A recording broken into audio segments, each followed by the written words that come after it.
Weston A. Price was specifically very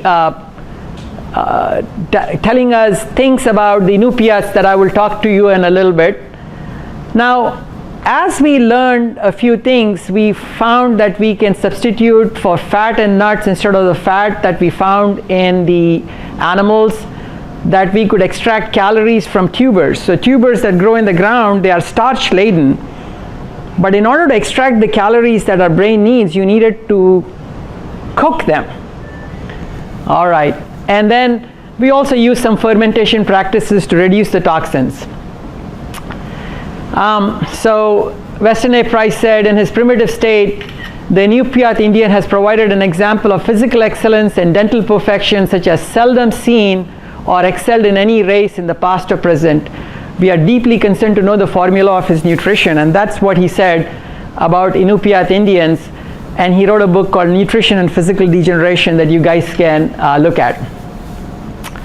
Okay, so I used to tell you guys, hey, I want you to eat fiber.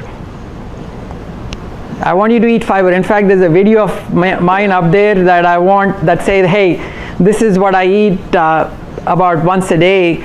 I'm wanting to retract that video or put a little label saying that my views have changed since then. But basically, we can, if we use a gram of fiber, we can just get about 2 calories.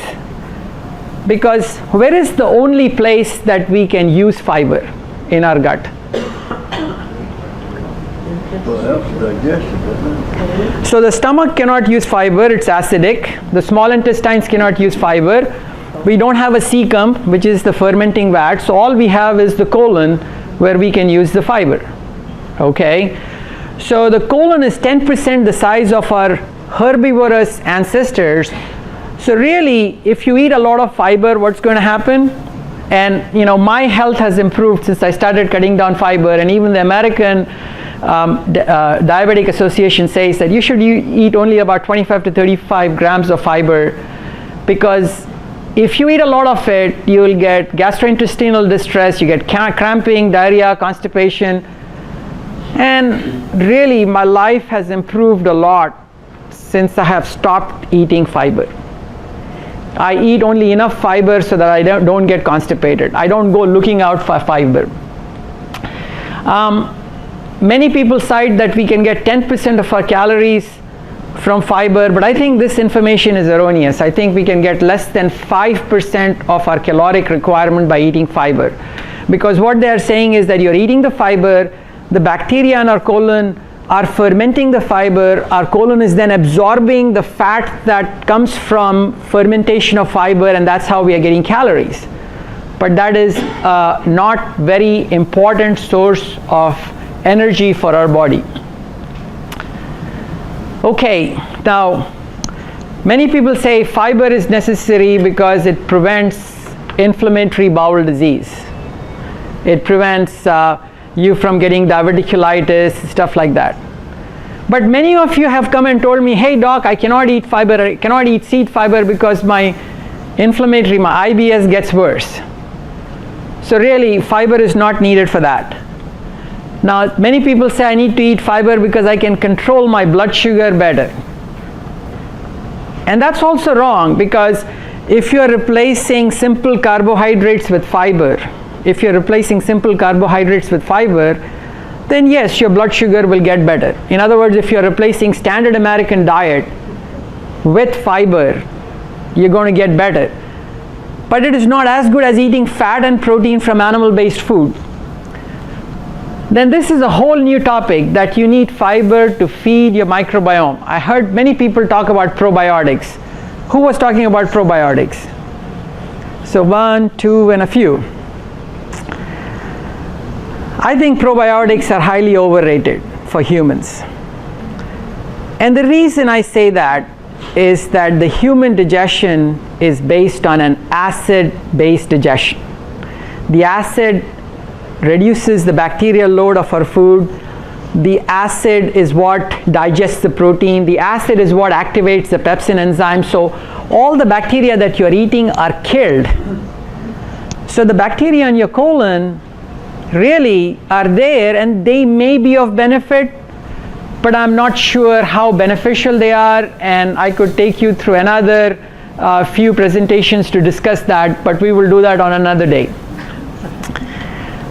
This slide comes from Nina Teicholz, who writes, she's the lady who wrote The Big Fat Surprise. This is what Americans have done ever since we gave the guidelines that we should eat more fresh fruit, we should eat more veggies, we should eat less red meat and less eggs. This is what we've been doing for the last 30 years. What has happened to obesity rates? It went up, right? If you looked at, I have shown you slides out here, that if you looked at obesity rates back in 1990, it was 10%. Now it is a whopping 35%. 1/3 of Americans are obese, and another 1/3 are overweight. So overweight and obesity is almost a staggering 68%. Okay, now, surely you would say,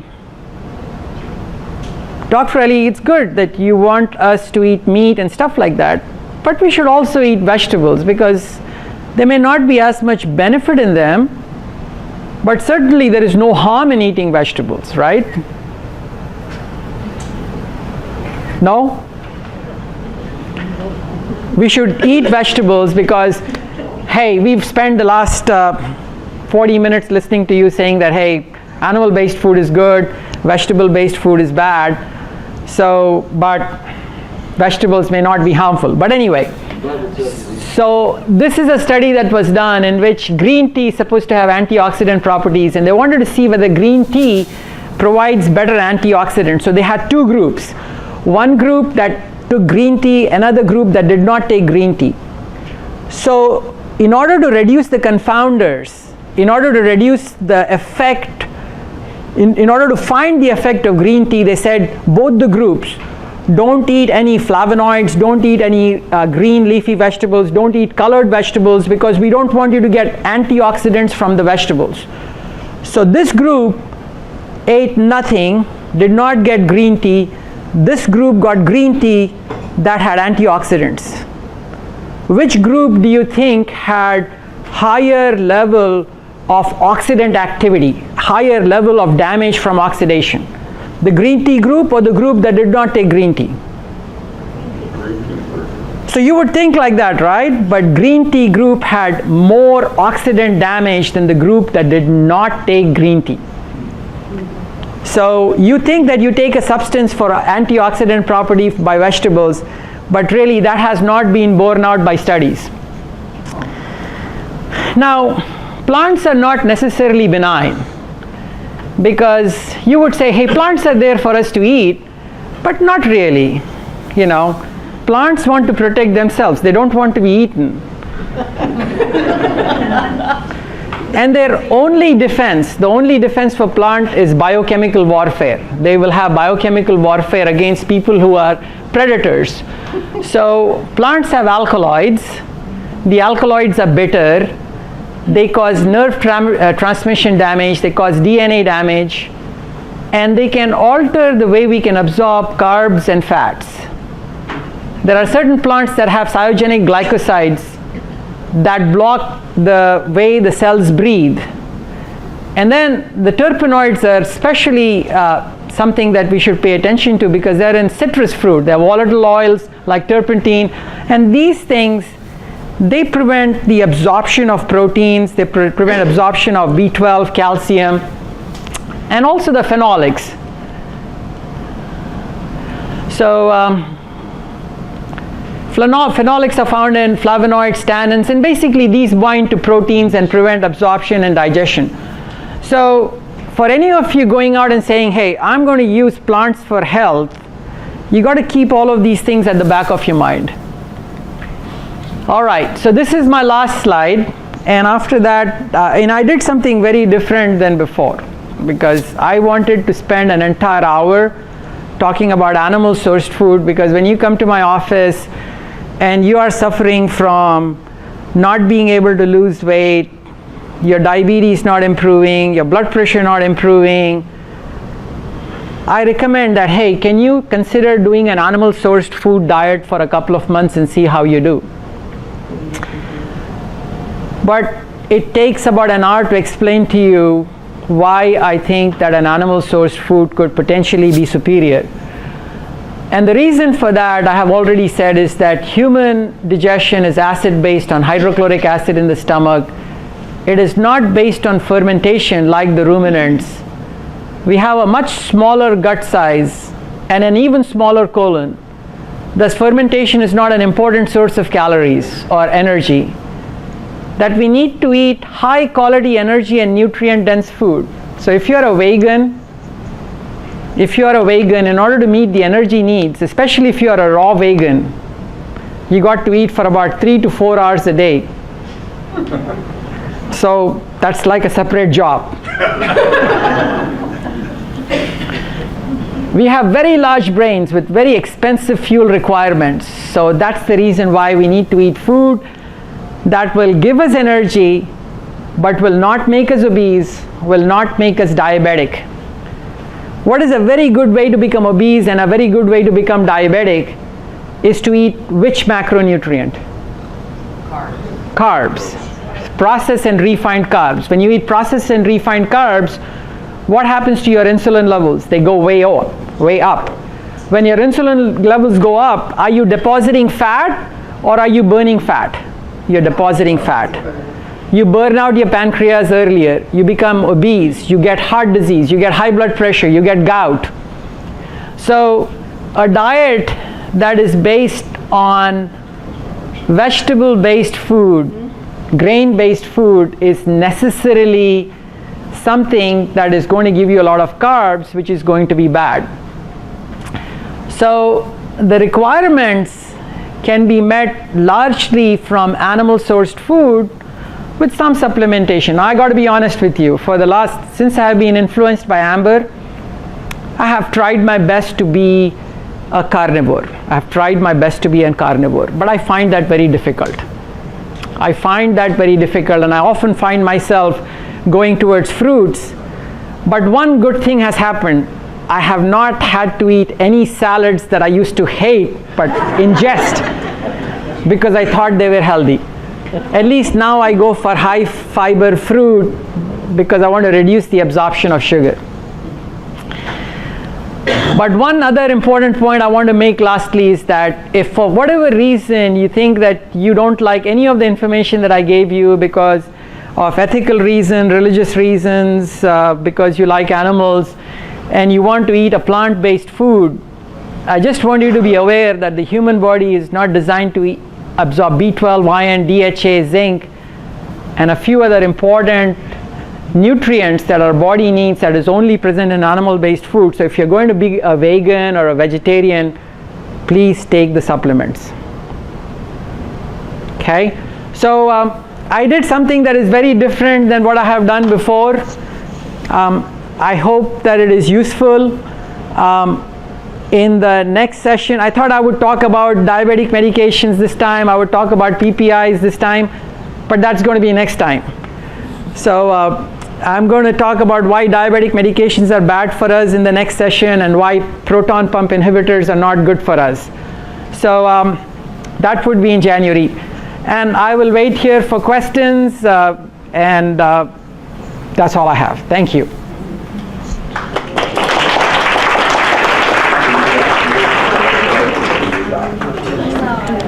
Go ahead, please. Is there any problems with constipation as a result of the fiber? Question is there any problem with constipation as a result of no fiber? So yes, there are some people that say that when they eat less fiber, they get constipated. I have not found that to be a personal problem, by the way. So I'm giving you personal history. That has not been a problem. In fact, it has been better. I have less cramping, less bloating, less gas, and constipation has not been an issue. So if constipation is an issue, I would like you to consume enough fiber so that you prevent constipation. Melly, you had a? What do I think about Metamucil? I think it is not necessary if you're not constipated. Yes? What causes your arteries to plug up if it's not animal fat? Very good question. What causes your arteries to plug up if it's not animal fat? So we think very differently. We are biased. I am biased. I don't think there is any evidence that eating animal-based food leads to heart disease. I think what leads to heart disease is inflammation and insulin resistance. You get inflammation by eating a high-carb diet. You get insulin resistance by eating a high-carb diet. By following my advice, you're not going to prevent heart disease forever. All of us are going to get degenerative disease at some point or the other. I think that this is a healthier way to live.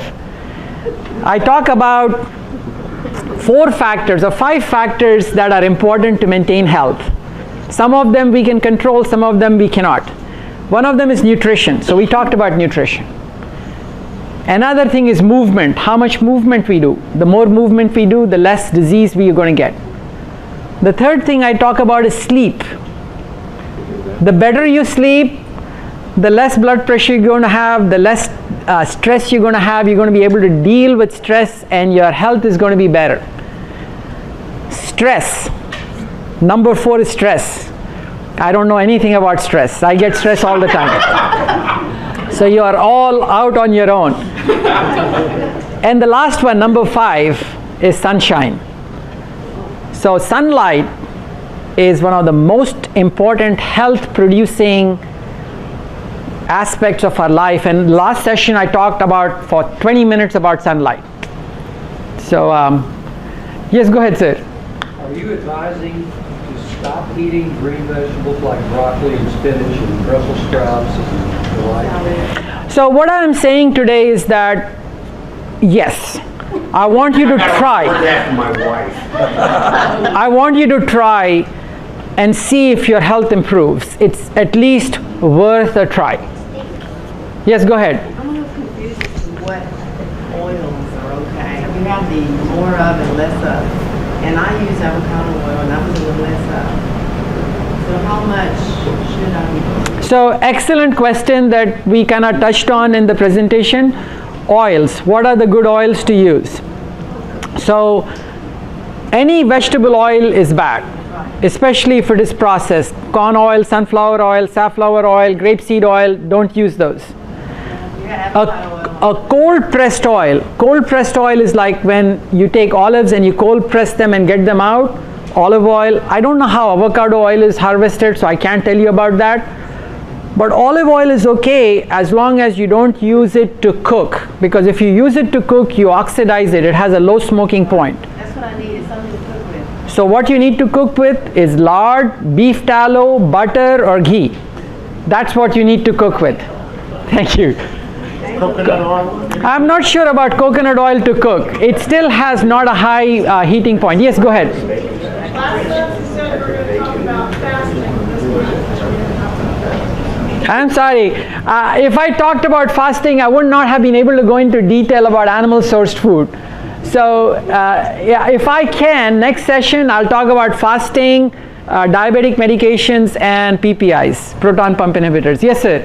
Can you tell us what kind of solvents they use to extract the oil? Benzene, there are some chemical solvents. I'm not very good at the solvents that they use to get oil from corn and peanuts and sunflower seeds and all that. So if somebody knows, somebody who's an expert at that, they can say.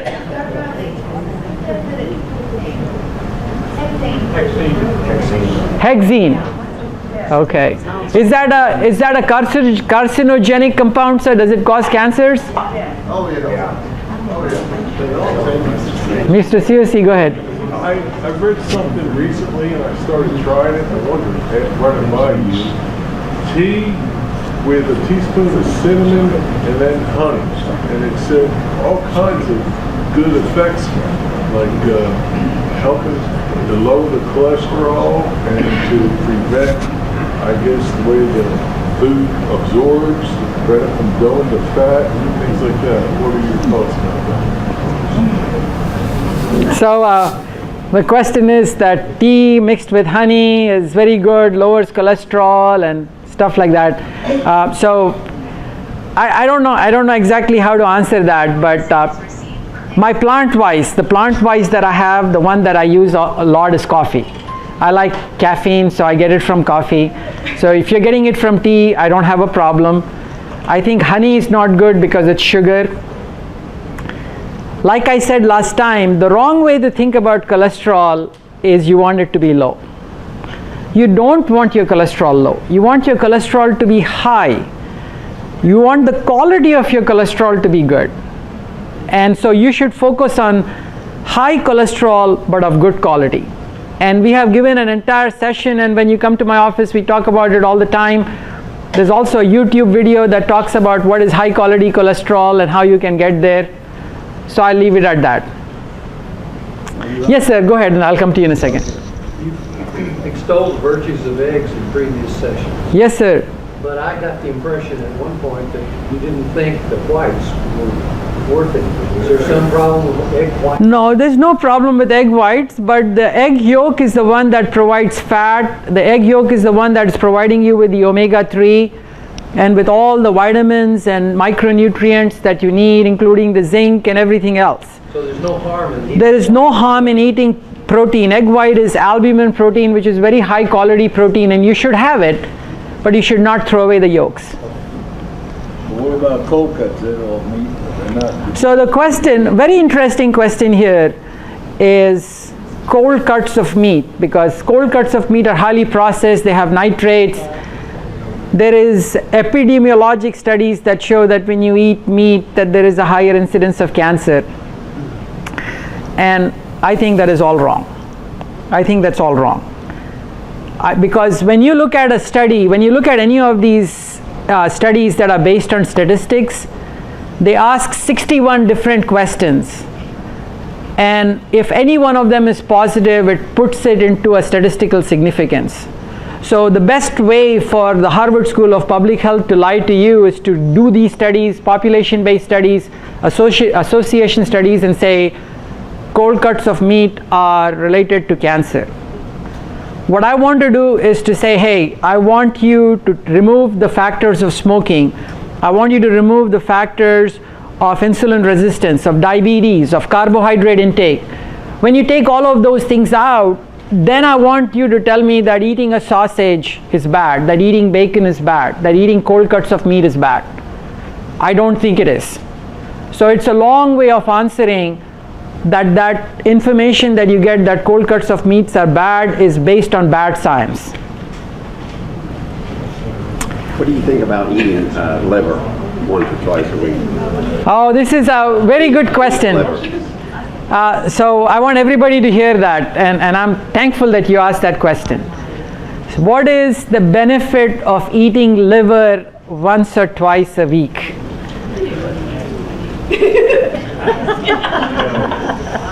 Janet's husband says it's nasty. So you cannot do something that is more beneficial for you than to eat liver about once or twice a week, because the liver is extremely nutrient dense. B12, different vitamins, zinc, omega-3. You won't get that kind of vitamin D, you won't get that kind of nutrient from any other animal product. So if you can handle liver, which I can't, and I don't know how to cook it properly, if you can handle liver, please have it. Thank you. That was a good question.